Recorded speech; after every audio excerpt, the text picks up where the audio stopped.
Hi and welcome back to Discover Newport. My name's Kevin. I'm a white badge guide for the city of Newport, and today I'm going to try and film part 2 of my 2-part series of videos for the brief history of Newport.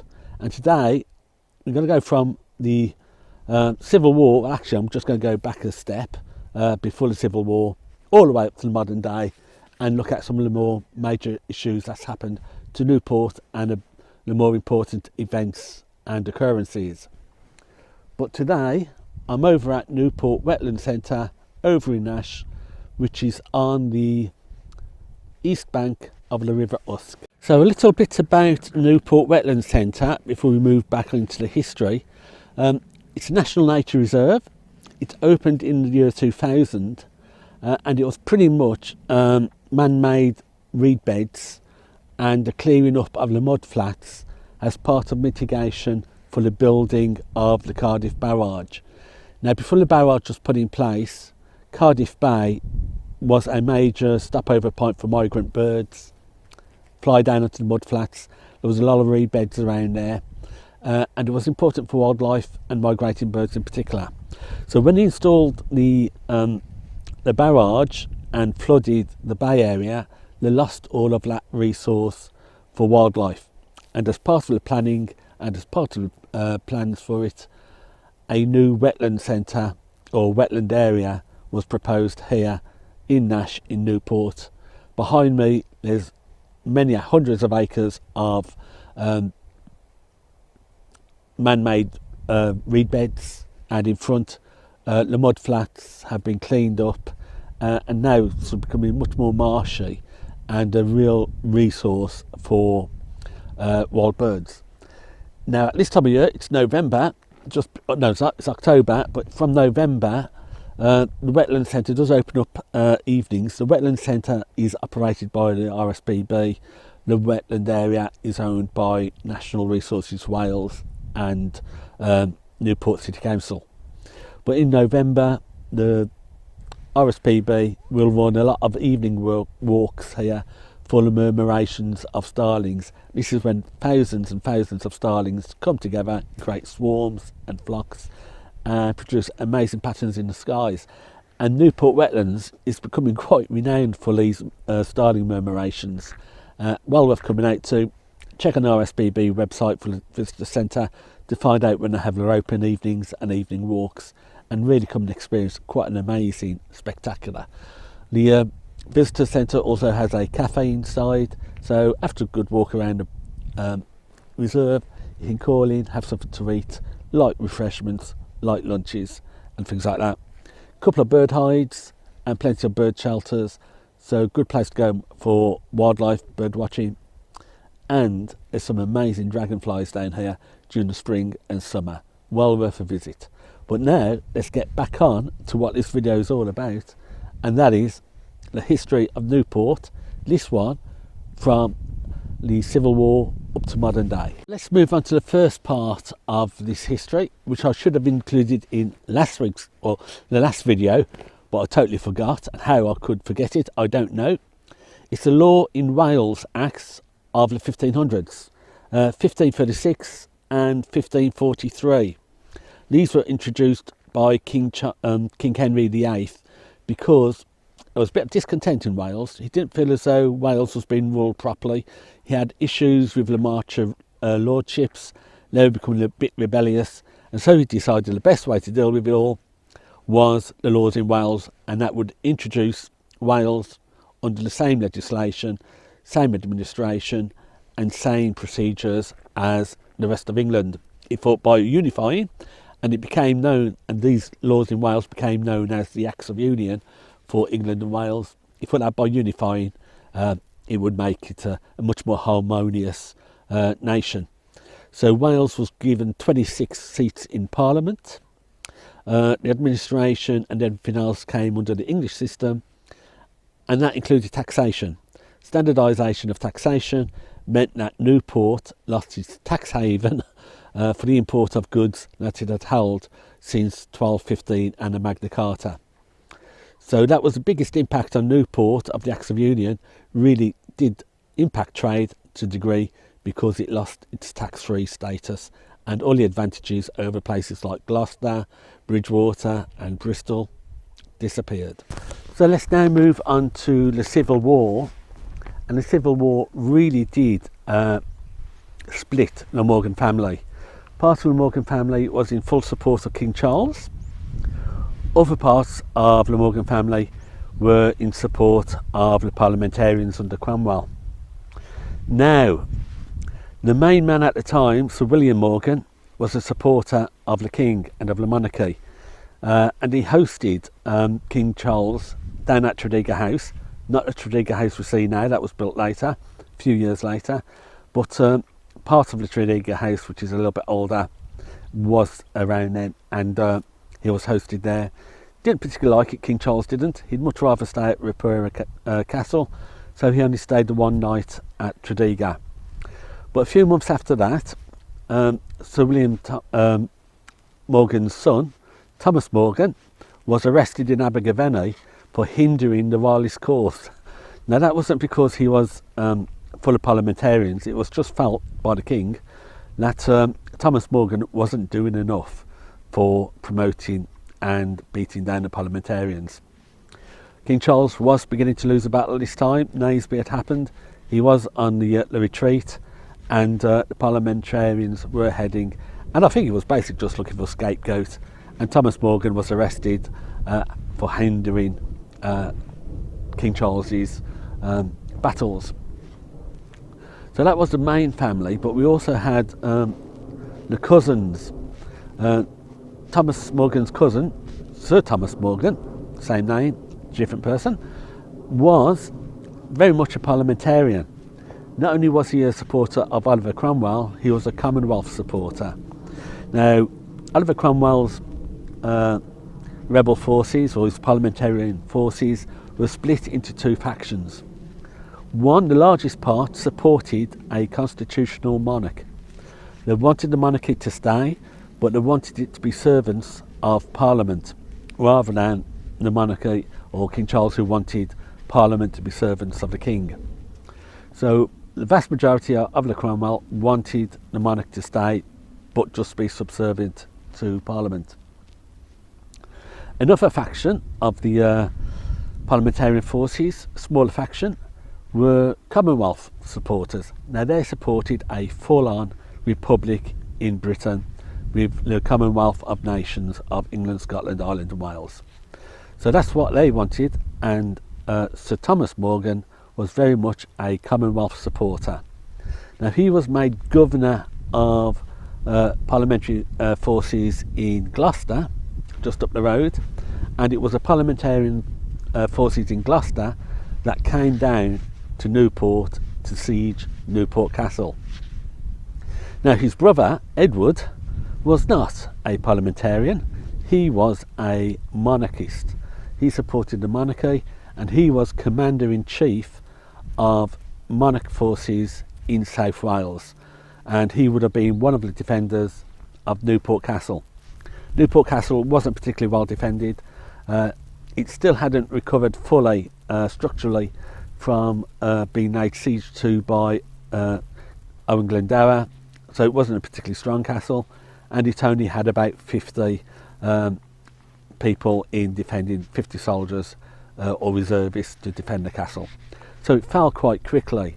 Sir Thomas Morgan had his forces camp at the top of Christchurch Hill overnight, where they could look out over the town, make their plans, and in the morning they lay siege and attack the castle.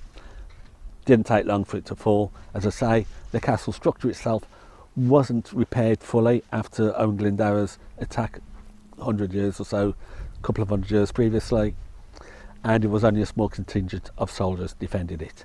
So the town very quickly fell to the parliamentarians.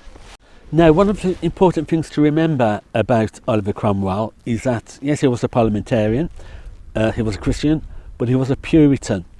Now, the Puritan faction of Christianity at the time didn't believe in the grandeur of churches. They didn't really like the stained glass decorative artworks, wood panelling and the carved panelling and the altars. Very grandeur for them. And so when they took over Newport, Newport churches paid a heavy price. Lost a lot of artwork, a lot of the wall artwork was destroyed, a lot of the woodwork and the panellings were destroyed, stained glass windows were all destroyed, and yeah, the Newport churches, St Wallace and the one at the top of Christchurch in particular, were pretty much ransacked and had a lot of their artwork and their treasures destroyed or seized and disappeared. So not a good time for the churches in Newport when the parliamentarians took over. Now after the Civil War, Edward Morgan, who was Commander-in-Chief of the forces, Royalist forces in South Wales, escaped and he headed off to Germany. So the other notable thing that happened in the 1600s, apart from the Civil War in Newport, was that Tredegar House was finally finished, and it was finished in 1672.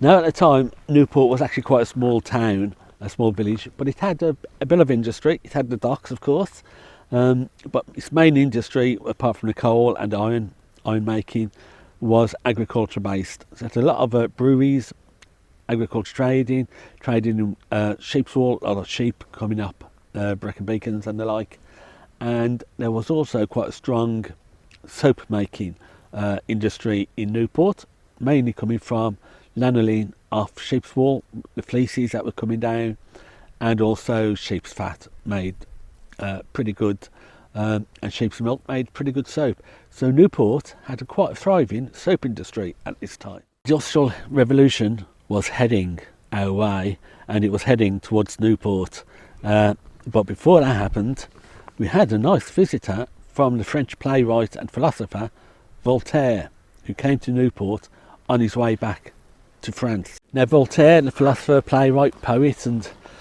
author, he had spent 2.5 years in exile in London, and he came back to Newport, stayed overnight, when he headed back to France after being allowed back in. Now the reason why he had been exiled to London was he was a bit of an agitator, a bit of a political agitator in France, and he upset the Rohan family, who were a major aristocratic family in Paris, and a duel was challenged between the eldest son of the Rohan family and Voltaire.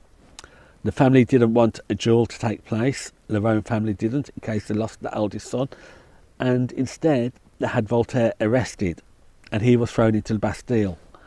Now Voltaire was a little bit concerned he might spend the rest of his life in the Bastille, so he arranged with the French government to be exiled, and he was exiled to London, and there he sort of learnt a lot about parliamentary democracy and parliamentary monarchy, which he really agreed with. Very much an anti-royalist in France, very much an agitator towards the French Revolution, but he learnt a lot in England, and he took those learnings back to France when he returned to France after staying overnight in Newport. He stayed at the Westgate Hotel. So another major happening before the Industrial Revolution in Newport was in 1739, John Wesley, founder of the Methodist movement of the church, preached in Westgate Square in Newport, and I'll read the actual quotes concerning this. He was not impressed. He was not impressed.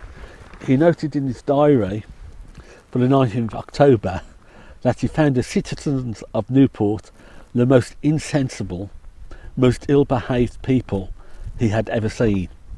He was not impressed with Newport back then, but he came back in 35 years' time, in 1775, and this is what he wrote then, 35 years later.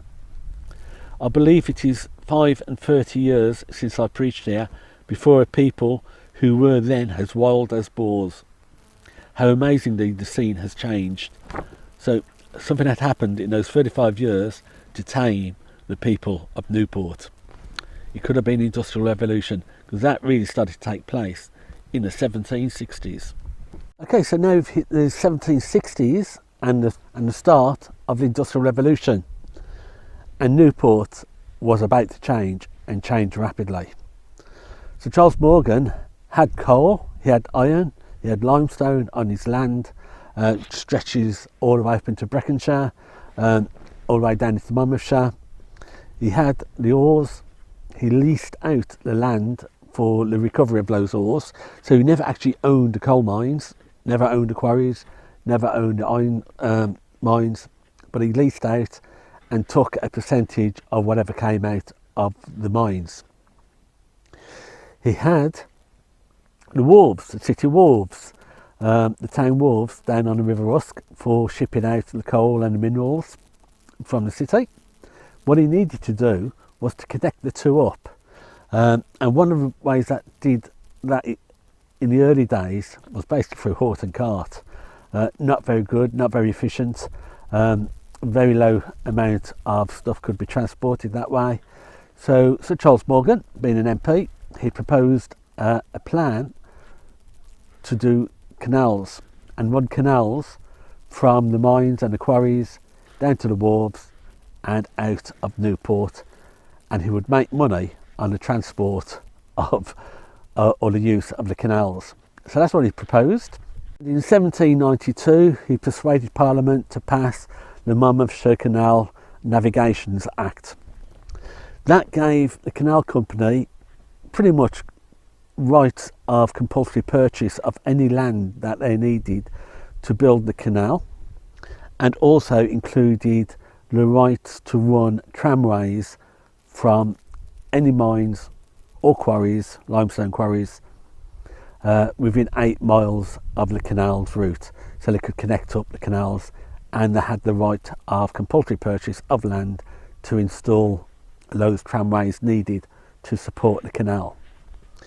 The original canal ended at a canal basin at where Shaftesbury Park now is, that connected up to the wharves at the top end of the town, and a branch and terminal basin was established at Clonarf Street to serve the river wharves at the bottom of the town.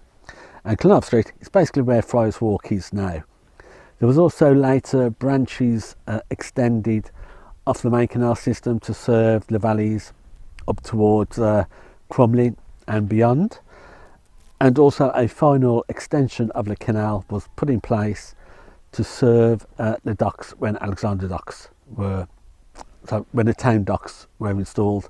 Another canal basin was put in place at Potter Street in Pill to serve the town docks, or the original first town dock. The first year that the canal had opened in 1796, it carried 3,500 tonnes of coal, but by 1809, when the main system was in place, that had increased to 150,000 tonnes of coal a year were being delivered to the river wharves down in Newport on the River Usk. But by the 1850s, the canal, less than 50 years since opening, were beginning to go into decline, and that was because the railways had arrived, and the first railway engine that brought coal into Newport was the Britannia, and that was run in 1829, and from then really the canal started to decline as the railways took over. Plans to decommission the canal network started to take place from the 1850s. Some of the terminal, especially the Potter Street terminus, was closed and filled in for use as riverside warehousing and foundry and the like. But the network around Newport started to decline by the 1850s. So we now move on to the river wharves and the docks, and this really was the engine of growth for Newport. The river wharves very quickly became overwhelmed with the amount of coal, iron and limestone that was being shifted down the valley into Newport. Limestone was needed for the new steel making industries, and the river wharves expanded down from about where the bridge is now, down all the length, pretty much almost to the mouth of the River Usk. So a large area taken up by river wharves. But the one problem with the river wharves was it was tidal, and that meant ships had to be able to land on the riverbed when the tide was out without damage and without breaking up. And newer, modern, larger ships were very much more lightweight, they were built differently, and they couldn't take the stresses and strains of being left to ground during outbound tides. So the decision was made to build a floating dock so that the dock lock would hold back the water and ships could remain floating, and that allowed larger, faster and more efficient ships to come into Newport. So in 1835 legislation was passed in Parliament for the building of a floating dock in Newport.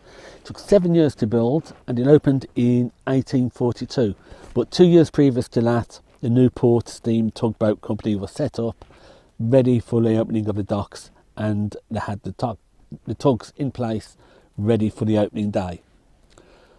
That first town dock had the largest sea gate or lock gate in the world at the time, led out onto the River Usk at Uskmouth, and it allowed large ships to come in port, remain floating, and it could be unloaded at the harbour side.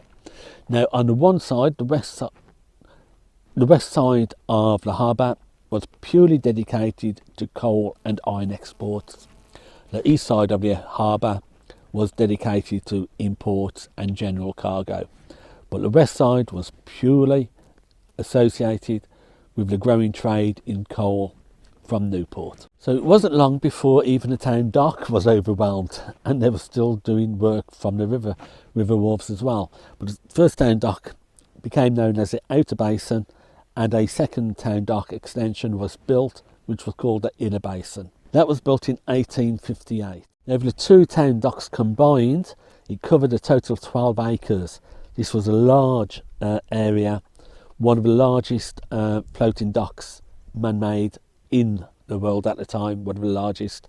And on the opening day of the Inner Basin, or the new town dock extension, the SS Great Britain, the steamship, one of the largest passenger ships in the world at the time, came into the lock, came into the dock as part of the celebration for opening. You can now see the SS Great Britain moored up permanently as a museum in Bristol Harbour, as a sort of memorial to Isambard Kingdom Brunel, who was one of the great engineers of the Industrial Revolution. Trade continued to grow at this time, and ships were getting bigger and bigger and heavier, and this tide, even the town docks, the floating docks, was impacted by tidal times, so they could only come in and out of the dock at certain times. So it was proposed to build a bigger dock, the Alexander Dock, which now still exists, where it is now right at the mouth of the River Usk, where there was a lot less impact through tides. It was still tidal, but there was a much greater amount of time for ships to come in and out of, and they could have much bigger ships to deal with the increasing quantities of coal, iron and steel being produced in Newport at the time. During the building of the Alexandra Dock, they found a surprising artefact. What they found was the remains of a Viking longboat. Now later sort of technology was able to put to use to date it, and it was dated about 940 AD. Now in the old Welsh sagas there are stories of Viking invasions of South Wales or Viking raids of South Wales, but they didn't know for certain that was taking place. They thought it might have just been stories and legends, but the finding of this Viking longboat at Alexandra Dock really meant that those could be taken as true. So now by the 1880s we have two competing docks in Newport, both operated by separate companies. You had the town dock and you also had the Alexandra Dock Company. The town dock was beginning to be on its way out, and it really first began in January 1882 when there was a collision at a lock gate as two boats tried to race against the tide to get into the docks and get the lock closed behind them. The two steamers and two steamer cargo ships, one was called the Primus, the other the Constancia, tried to enter the gate at the same time. They collided, They got wedged in at the outer gate of the lock, and as the tide went down, they sunk, and severe damage was done to the ships, and basically the backs were broken, and it took 2 weeks to clear the lock gate of those ships. Now, of course, during those 2 weeks, there were a lot of ships trapped inside the lock, inside the harbour, who couldn't get out, and the town dock company was hit with quite a high bit of liability for paying out compensation. And that eventually basically led to a new Act of Parliament which combined the two dock companies, the Town Dock Company and Alexandra Dock Company, together, with the Town Dock Company being given £150,000 to pay off its liabilities. And we then had just the one combined port or dock authority, covering both Alexandra docks and the inner and outer basins and the river wharves all together. So from then on, the Alexandra docks really took the cream of the trade. They took the big ships, the heavy cargoes, and the town docks were left with the smaller ships and the lightweight general cargo, which really didn't have the value of the cargo going through Alexandra docks. And that really spelled the end of the town docks. So by 1930, 80 years after the opening of the docks, they were closed, the land was filled in, and it was used for other purposes, leaving just the Alexandra docks and the river wharves operational. The Alexandra docks continued to grow after being taken on the liabilities of the town dock. 1882, there was a new law issued to allow for the extension of the Alexandra docks, and the South docks were built. That was extended again in 1907 and also extended again in 1914. So it was a growing dockyard, taking on heavy cargo, mainly coal, iron, steel, and limestone was all coming in or going out of the docks. A lot of imports were forestry products. They were being used as the posts in the mines to keep the mine shafts open and the mine workings clear. So successful and growing trade at the port. But it was this growth of the port that also led to one of Newport's biggest disasters, and that was when one of the trenches of the new South Dock gates were being built. The trench collapsed, trapping about 50 people, 50 working men down at the bottom of the excavations, and 39 of those died, with only about 11 or 12 being rescued. But it did have the opportunity for one of Newport's greatest heroes to appear. Tom Tyler Lewis was a 14-year-old newspaper seller. He was in the crowds at the time of the collapse, and one of the people was trapped down at the bottom of a 10-metre pit with loads of rubble around him. Tom Tyler went down with hand tools and spent 2 hours trying to dig him out before being pulled out as the tides was rising. The man was eventually rescued. They managed to keep the water away, and they managed to rescue him the next day. But Tom Tyler was given the Albert Cross, or the Albert Medal, for his volunteering and his attempts to rescue this man. The Albert Medal at the time was before the George Cross was produced. It was the highest medal for bravery for civilians, and that was awarded to Tom Tyler, who became a citywide hero, and he went to Buckingham Palace to receive his award from King Edward VII. So by 1908, Alexandra and the Southern Docks had over 100 miles of railway sidings serving the docks. Coal would come in on coal carriages, park up alongside the ships. Cranes would lift them up, send them over the side of the carrier, upturn them, empty the coal and return. Over 100 miles of railway sidings. So you can imagine just how much coal was coming down and through Newport at the time. In the 1914 extension of the Southern Dock, The southern dock lock gate, or the lock itself, was the largest sea lock in the world, 1,000 feet long and 100 feet wide. This was Newport at its prime, but from then it all started to go into a little bit of a decline.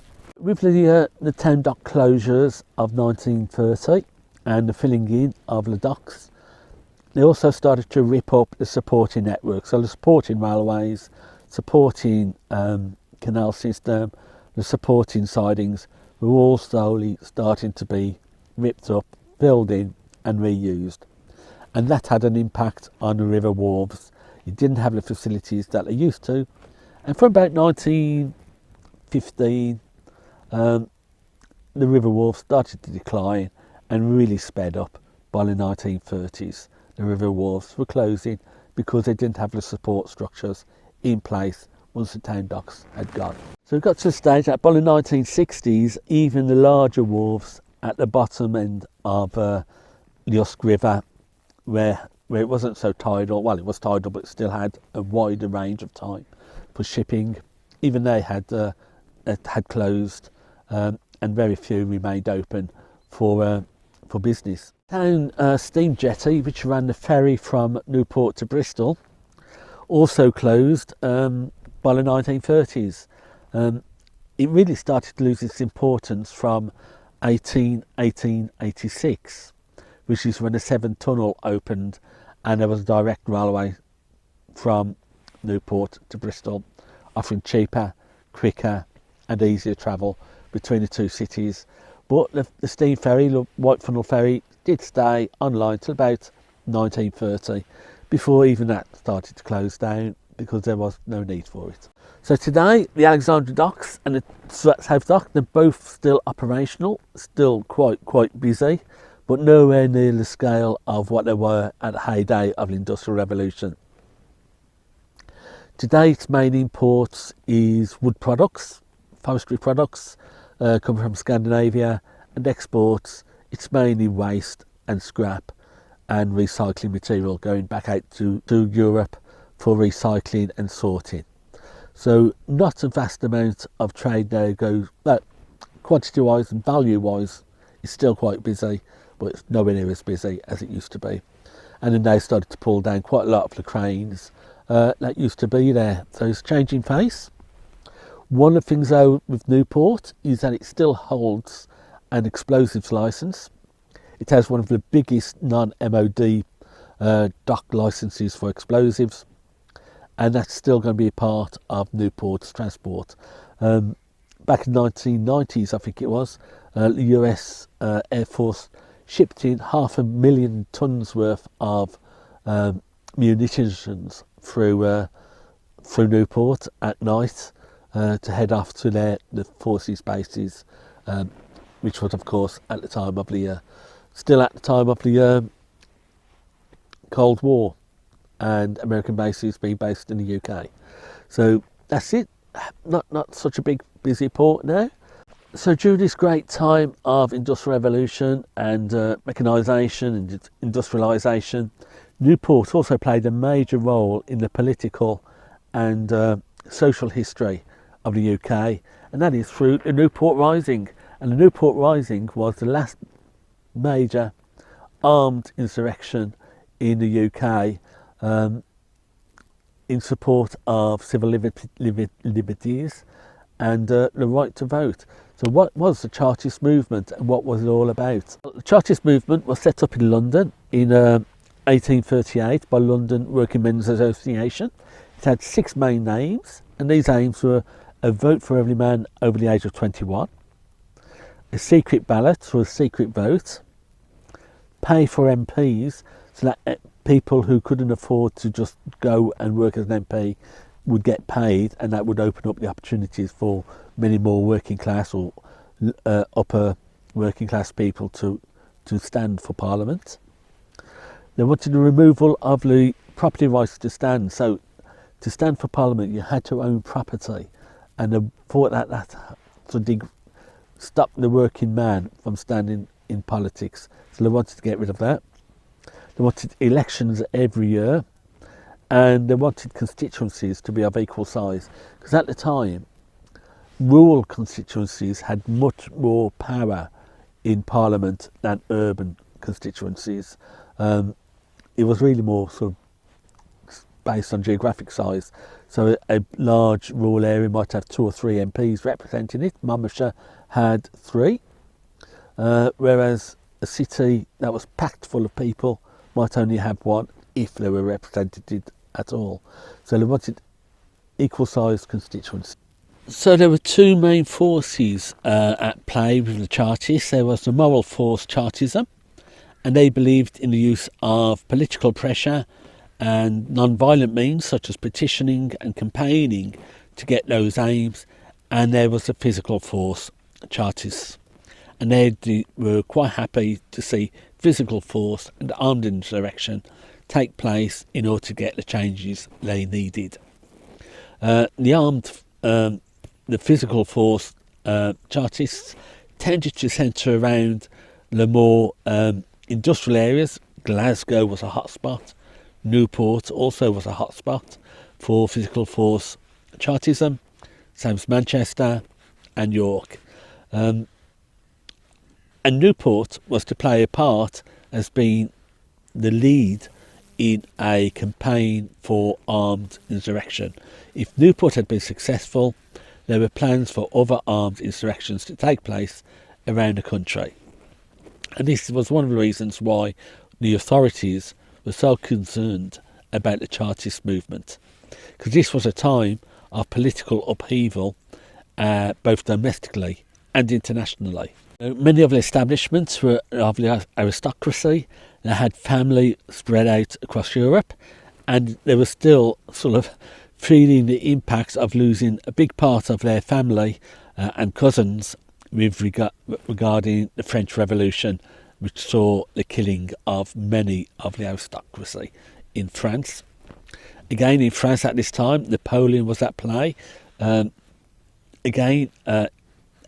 the establishment and the aristocracy across Europe. So that was at play. The American War of Independence was still in living memory. Sir Charles Morgan of Tredegar, he had served as a Grenadier Guard and had fought in the American War of Independence, being taken prisoner at Yorktown. Very much in living memory that attack was. And if we look at domestically things were quite at turmoil as well. We'd had direct action from groups such as the Luddites in recent times, the Blanketeers in recent times. There'd been riots regarding the Corn Laws. The Corn Laws were heavy taxation on imports of agricultural products to protect British farmers, but that led to massive rises in basic foodstuffs such as bread, and that led to rioting. And so we had things like the Peterloo massacre, where a number of people had been shot and killed by the military. This was pre-police. There was no national police force at the time. Policing was covered by temporarily empowered special constables, militia and local army came in force to uphold the law. That had led to the six acts, which reduced freedom of speech, freedom of come together in groups. It brought in a massive taxation on paper to stop the impacts of the pamphleteers. People like John Frost in Newport, these were political agitators and pamphleteers, and they would hand out pamphlets with letters on to people and around the pubs and discuss things to agitate politically. Big taxation on paper to stop that, and big taxation on newspapers to stopping the spread of these rebel ideas. So times were volatile, and the establishment really was concerned about a possible revolution taking place, and Chartism being the central to that revolution. So they came down hard in Newport on those who took part in the uprising. The uprising took place on the 4th of November in 1839. About 10,000 people marched on Newport because it was thought that there were a couple of the leaders of Chartism in Newport had been arrested and were being held at the Westgate Hotel. 10,000 people descended on the hotel demanding the leaders to be released, and things got a little bit worrying for the establishment. So the forces of the establishment had about 500 specially enrolled special constables who were based at the hotel protecting their prisoners, 2 prisoners, and there was also about 20 to 30 of the local militia also based there. With 10,000 protesters descending on the hotel, coming from all over the country. There were representatives coming from Manchester, Glasgow. Alan Pinkerton of the Pinkerton Detective Agency fame was part of that contingent from Glasgow, very much a physical force. Chartist, he took place in the riot there. He escaped. There was wanted by the British establishment, so he escaped to America, set up the Pinkerton Detective Agency, which pretty much became the private secret services of the US or the early US governments. But back to Newport, 10,000 descended onto the Westgate Hotel demanding the release of the prisoners. A lot of disruption going on. Somebody, don't know who, don't know which side, fired first. Gunshot was heard, and the soldiers and the special constables opened fire on the crowd, killing 22 protesters. The gunfire, the battle, lasted for less than 20 minutes. Very quickly, very efficiently dealt with by the establishment, and it really sent a signal out to Chartism across the country that any chance of insurrection to bring about changes to the voting system was not going to happen through force, and that they would be met with deadly force. The 3 main leaders of Newport Chartism were rounded up and arrested and put on trial at Monmouth Magistrates Court. So John Frost, Zephaniah Williams and William Jones were all tried for treason. They were sentenced to death by being hung, drawn and quartered. The last time in Britain that particular form of death penalty was issued, very barbaric, hung, drawn and quartered, but it was a sentence to them.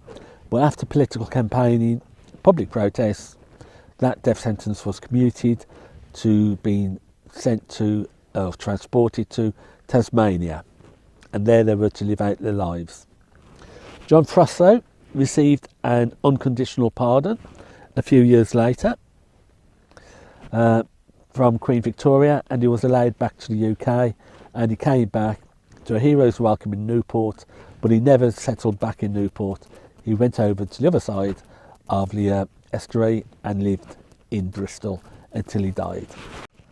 So things settled down. There was lots of changes politically around Newport, but Newport really didn't play a big part in it. So we come now to the turn of the century, the 1900s. Newport was at its peak, production of industry, peak production of mining, and really peaking at its exports from its docks. It was a growing port and a growing city, or a growing town still. So in 1898, a big investment was made on the west bank of the River Usk. Most of the wharves and industry was on the east, together with all the residential areas. But on the west, the Orb Steel Works were to be set up and to be built. Now, there were originally a steelworks based in Wolverhampton, set up by John Lisgate. Now, when he died, the family decided to move all of their steelworking down to a massive new steel plant at what is now called Lisgate, or Orbs Works. One of the issues that this caused was that most of the workers lived on the west bank, the east bank of the Usk, but the factory or the steelworks was on the west bank. Employed about 3,000 people. A couple of thousand people transferred down from Wolverhampton. They came when the steel factory moved, and so this is why we have a lot of Midlands-based people living in Newport. A lot of it came down from when the Orb Steelworks moved from Wolverhampton. So they need to get a way of getting the people across the river the walk, they had to walk up to the town bridge and then back down, and from where they lived to the works was about a 5 mile journey one way, 5 mile journey back. Didn't do very good for timekeeping, didn't do very good for workers' quality of life, and one of the other big issues was the number of pubs that had to pass on the way back home from the pub. Meant most of their wages were spent in the pubs, and very little of it were used to support the families and wives and the children. So a new way was needed to get across the river, and this led to the transporter bridge, which now dominates the skyline of Newport's river frontage. So let's look at Newport at war. Two wars, First World War, Second World War, and Newport played a big part in that because it was such a heavy industry. Munitions factories were based here. Shipping was important from here to supply the front line. Probably one of the main most important instances of the First World War was, I've done a specific video on that, look out for the night Newport went to war, and that was a couple of hours after the declaration of war. A team of police constables and the harbour master went out and seized a German cargo passenger ship called the SS Belgia. First sort of military action, you could call it, of the First World War of Britain. Brought the ship back into Newport docks and landed the first prisoners of war that Britain took during World War I. So that was a major incident that happened in the First World War. Check out the video called The Night Newport Went to War for further details. But of course, Newport, like many other cities and towns, provided troops for the trenches in World War I. And after the war, Newport minted its own celebratory medal for those who had been taken prisoner, mainly at Ypres. A lot of Newport soldiers served in the 1st Battalion of the Monmouthshire Regiment, and in 1919 a 9-carat gold medal was printed and handed out to 350 veterans who lived in Newport who had served at Ypres and been taken prisoner. So as we head into the Second World War, Newport was essential for the war effort. The coal, the iron, the steel, munitions factories had a railway network spread across the country, had its ports. So it played a big role in supplying the essential materials for the war machine. And as such, it was subject to bombing raids on a number of occasions by the Germans. But most of the infrastructure remained intact. When the USA entered the war, a large number of service personnel did move into Newport, but they were mainly from the service or support and administration regiments rather than frontline fighting regiments. So you'd see a lot of nurses were based here, doctors were based here, postal service was based here, and one of the big regiments that came here, which was really important for Newport, was the 756 Railway Shop Battalion, who were based at the railway sidings at Newport docks. Now the Americans imported over 700 locomotives for the network for Newport, came from Newport docks. They were packed away in cases, broken down in America, packed in cases, shipped to the UK, and this battalion put them all back together for use on the British railway system. Of those 700, 57 were diesel engines, brand new diesel engines, new technology. There was less than a handful of experimental diesel engines in Britain at the time. Well, these new diesel engines came through Newport, put together in Newport and used on the railway system, supporting the war machine throughout the country. So Newport played a central role in D-Day. In the run-up to D-Day, it was a command headquarters for the west side of England, Wales and Scotland. The logistics and supporting and administration of all troops based in that area came out of Newport. A few days before D-Day happened, lots of fighting personnel came into Newport, together with arms and trucks and tanks. Newport, together with Cardiff, Swansea, Penarth, Barry and Bristol, were to supply the second line of, or the second wave of forces after the landings had taken place. Once the beaches had been secured, the mass landings would take place. So the support shipping that was based at Newport docks, ready for D-Day, were things like oil tankers, coal carriers, Liberty ships containing munitions, but also there were some specialist ships. There were 6 ballast-only ships based in Newport docks, which were to be sent to become part of the Mulberry temporary harbour that was established. 2 were originally planned, only 1 took place and was actually built. So some of those ships left from Newport. There was also large barges with cranes attached, which was used to build the Mulberry harbour. So very much Newport at the heart of this secondary action after the beaches had been taken. So what happened in Newport in these interwar years between the First and Second World War? There was major slum clearance in Newport. Between the mid-1920s and the mid-1930s, substantial house building took place as part of the Fit for Heroes, houses for heroes returning from the First World War. 50% of the population was rehoused in Newport into these new council housing, which was predominantly terrace housing around Peel area and various other inner city areas.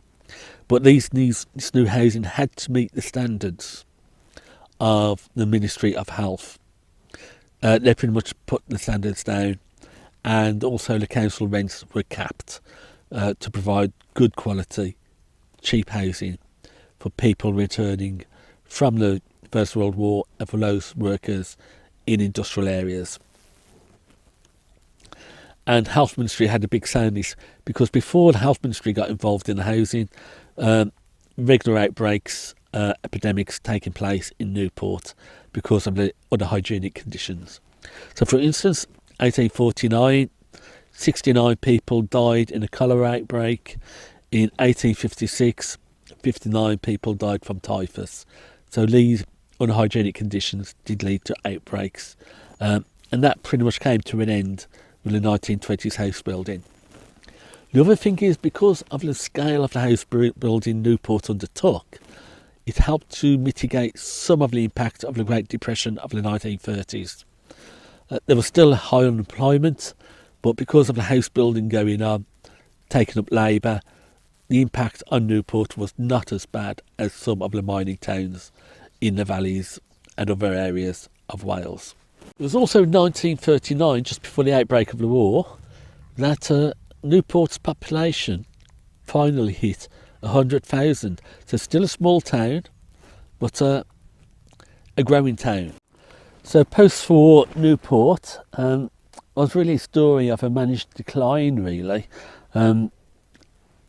Big movement away from heavy industry, particularly during the 1970s. Shipbuilding in Newport stopped in the 1970s. In the 1960s, most of the coal that was going through Newport had been relocated to Barry docks, who could handle more than Newport docks could. Iron imports for the steelworks moved to Port Talbot, and steel production started to close in the 1980s. The last of the big car importing carriers that came through the docks came through Newport docks in the 1980s.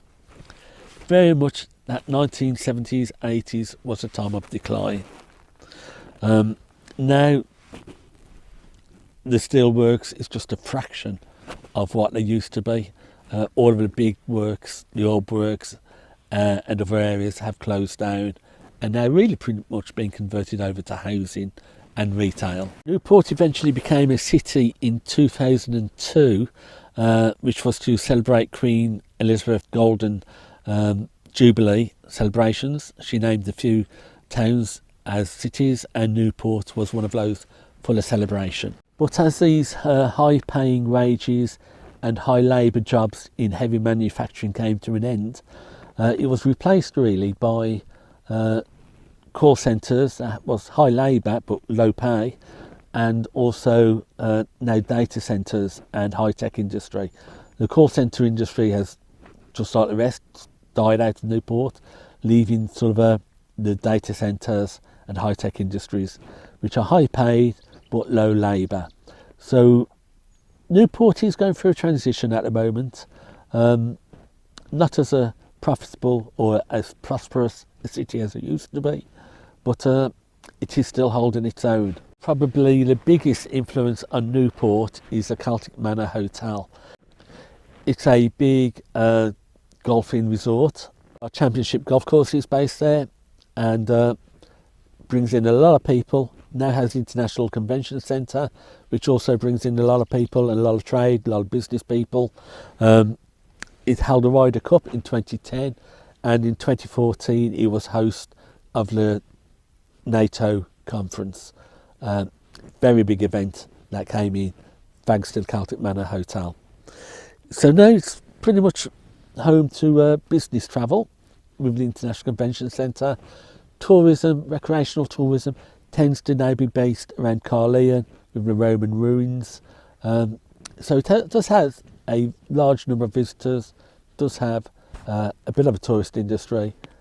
So I hope over the last two videos I've covered most of what was important to Newport and the Newport events and the people of Newport and what made Newport the city it is today. Going through a time of change. It's always going through a time of change. Heyday was definitely during the Industrial Revolution and the early 1900s, but still trying to find its way now for the future. So that's it for the two videos. Thanks for watching. Hope you enjoyed them. Please keep watching, subscribe to the channel to get more smaller, shorter videos in and around Newport, and I hope you enjoy it. Thanks for watching.